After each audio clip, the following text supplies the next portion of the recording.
ముందుగా అందరికి కూడా నమస్కారం. మరి ఈరోజు ప్రధానంగా ఏంటంటే గతంలో వైఎస్ఆర్ ప్రభుత్వం ఉన్నప్పుడు జగన్మోహన్ రెడ్డి గారు ఏవైతే పథకాలు సంక్షేమ పథకాలు అనేటటువంటిది ప్రవేశపెడదాం అనుకున్నారో పెట్టినటువంటి సంక్షేమ పథకాలంతా కూడా చెప్పిన దానికన్నా ధీటుగా అన్ని పథకాలు కూడా అమలుపరిచినటువంటి ఘనత ఒక జగన్మోహన్ రెడ్డికే చెందింది. అయితే ఆ రోజు అమ్మఒడి అవ్వచ్చు, రైతు భరోసా అవ్వచ్చు, వాహన మిత్ర అవ్వచ్చు, లేదనుకుంటే మరి ఇంకా కాపు నేస్తము, ఇలాంటి అనేక రకాలైనటువంటి సంక్షేమ పథకాలు జగనన్న గారి హయాంలో మరి ఆయన అన్నమాట ప్రకారం అందరికీ కూడా సంక్షేమ పథకాలు అందించినటువంటి ఘనత జగన్ గారికి ఉంది. కానీ ఈరోజు సూపర్ 6 అనుకుంటూ చంద్రబాబు నాయుడు యొక్క ప్రభుత్వం వచ్చిన తర్వాత మరి యువతకేమో సుమారు 20 లక్షల ఉద్యోగాలు ఇస్తామని చెప్పేసి చెప్పడం జరిగింది. అలాగే ప్రతి ఉద్యోగం లేకపోతే నెలకు 3,000 రూపాయలు చొప్పున ఇస్తామని చెప్పేసి వాగ్దానాలు అనేటటువంటి చెప్పడం జరిగింది. అలాగే ప్రతి ఇంటికేమో సంవత్సరానికి 3 సిలిండర్లు ఇస్తామని చెప్పేసి కూడా చెప్పడం జరిగింది. మరి అది ఎంతవరకు అమలు చేస్తారనేటటువంటిది కష్టసాధ్యంగానే ఉంది. అలాగే మరి ప్రతి ఇంటికి కూడా రైతు భరోసా అనేటటువంటిది ప్రతి రైతుకి 20,000 ఇస్తామని చెప్పేసి చెప్పడం కూడా జరిగింది. మరి ఆ 20,000 ఇస్తారనేటటువంటిది కూడా మరి ఎంతవరకు చేస్తారనేటటువంటిది నమ్మశక్యంగా లేదు.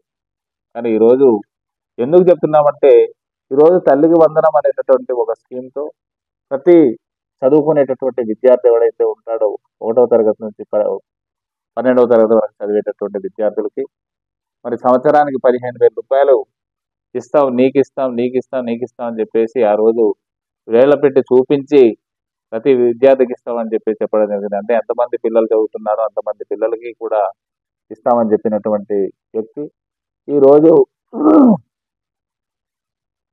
తల్లికి వందనం అనేటటువంటి ఒక పథకాన్ని ప్రవేశపెట్టి ఆ తల్లి ఒక్కరితేకి మాత్రమే 15,000 రూపాయలు ఇస్తామని చెప్పేసి ఈరోజు చెప్పడం అనేటటువంటి నిజంగా చంద్రబాబు నాయుడు యొక్క అబద్ధాలకి ఇది ఒక నిదర్శనం అని చెప్పేసి మేమైతే భావిస్తున్నాం.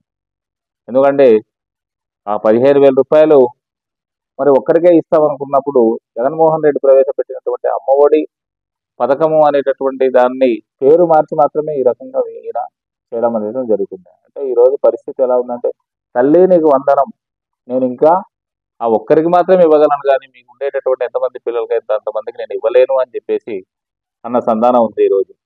అంటే ఆ తల్లికి ఒక వందనం పెట్టేసి ఇక్కడ పంగనామాలు పెట్టేసేటటువంటి పరిస్థితి పథకానికి ఉందని చెప్పేసి మరి నేను తెలియజేస్తున్నాం. అలాగే మరి జగన్మోహన్ రెడ్డి గారి హయాంలో మరి ఆ రోజు అమ్మఒడి పథకం కింద మరి జనవరి నెల 9వ తారీఖున 2019-20లో మొట్టమొదటిసారిగా ఆయన ఈ పథకం ద్వారా సుమారు 81,72,244 మంది విద్యార్థులకి ఆ రోజు ఆ పథకం అనేటటువంటిది ప్రవేశపెట్టడం జరిగింది. ఆ పథకంలో 42,33,088 మంది తల్లుల ఖాతాలో సుమారు 6,349.6 కోట్లు మొట్టమొదటిసారిగా అమ్మఒడి పథకం ద్వారా ఇవ్వడం అనేటటువంటిది జరిగింది.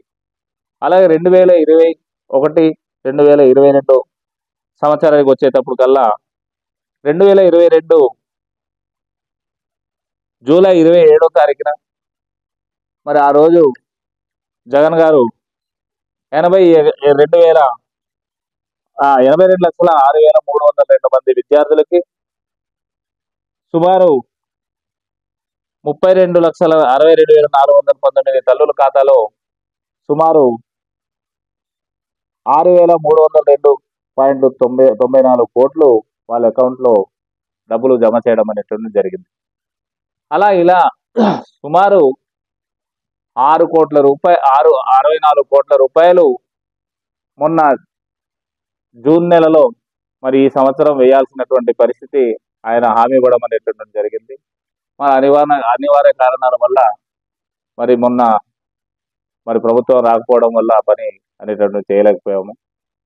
కానీ అదే ఆయన ఉంటే ఖచ్చితంగా ఆ పథకం అనేటటువంటిది మరి అమలుపరిచి ఉండేవారు అని చెప్పేసి అయితే మేము భావిస్తున్నాం. కానీ ఈరోజు అబద్ధాలు చెప్పి కూటమి పేరుతో మరి ప్రభుత్వాన్ని ఏర్పాటు చేసి ఏ పథకం కూడా సవ్యంగా ఇచ్చేటటువంటి పరిస్థితిలో లేదని చెప్పేసి మేము తెలియజేస్తున్నాం. కాబట్టి ఇప్పటికైనా చంద్రబాబు నాయుడు అలాగే పవన్ కళ్యాణ్ ఒకసారి ఆలోచించాల్సినటువంటి అవసరం అయితే ఖచ్చితంగా ఉంది. మీ పద్ధతులు మార్చుకోకపోతే మరి అతి త్వరలోనే మీ ప్రభుత్వం పతనమైపోయేటటువంటి పరిస్థితి, ప్రజల దగ్గర మనుగడ కోల్పోయేటటువంటి పరిస్థితి ఉందని చెప్పేసి తెలియజేస్తున్నాం. అలాగే ఈరోజు జగనన్న మీద రామకృష్ణరాజు గారి పేరు ఆయన అడ్డం పెట్టుకొని రకరకాలైనటువంటి కేసులు పెట్టేటటువంటి పరిస్థితులు ఈరోజు మీరు అనుకుంటున్నారు. కానీ వాస్తవాలు ఏంటనేటటువంటిది మీరు ఒకసారి తెలుసుకొని మీరు ముందుకు సాగాలని చెప్పేసి ఈ పత్రికాముఖంగా మీకు తెలియజేస్తున్నాం.